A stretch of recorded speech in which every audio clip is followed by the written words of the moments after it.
Last Saturday మా చెల్లి birthday. ఇక్కడ ఒక పంది మూతేసుకుని ఉంది చూడు, దాంది ఆ బర్త్డే. మీకు అర్థమైపోయి ఉండాలి, లేకపోతే చూడండి. సో దానికి ఒక గిఫ్ట్ పట్టుకెళ్ళాను అనమాట నేను. ఎవడి మీద కోపం ఉన్నట్టు దాన్ని పీకి పీకి పీకింది. ఏమైనా గెస్ట్ చేయమంటే ఫస్ట్ ఆఫ్ ఆల్ అసలు దాని లోపల గిఫ్టే లేదని చెప్పేసింది. బట్ అది నిజం కాదు, ఉంది దాంట్లో.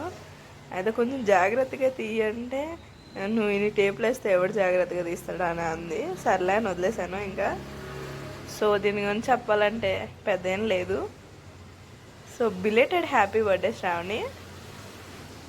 ఇది యాక్చువల్లీ నేను పోస్ట్ చేయకూడదు అనుకున్నా, బట్ పోస్ట్ చేస్తున్నాను. అది చూడండి ఎలా చింపుతుందో.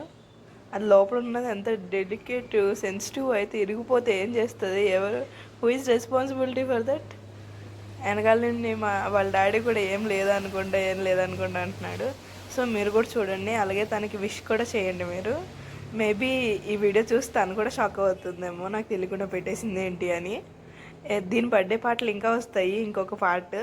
సో దాన్ని కూడా చూడండి. ఇది ఫస్ట్ సర్ప్రైజ్, ఇంకొక సెకండ్ సర్ప్రైజ్ ఉంటుంది. ఇది పెద్ద సర్ప్రైజ్ కింద ఫీల్ అవ్వలేదు, బట్ మేము ఫీల్ అయ్యాం. దీని బర్త్డేలో మేము ఎంజాయ్ చేసాం, అది ఎంజాయ్ చేసిందో లేదో నాకు తెలీదు.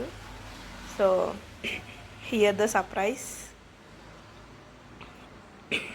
ఈ ఫ్రేమ్ ఎన్ని తిప్పలు పడి వచ్చిందంటే, నేను ఆర్డర్ పెట్టాక ఇంటికి వచ్చాక అది ఇరిగిపోయింది.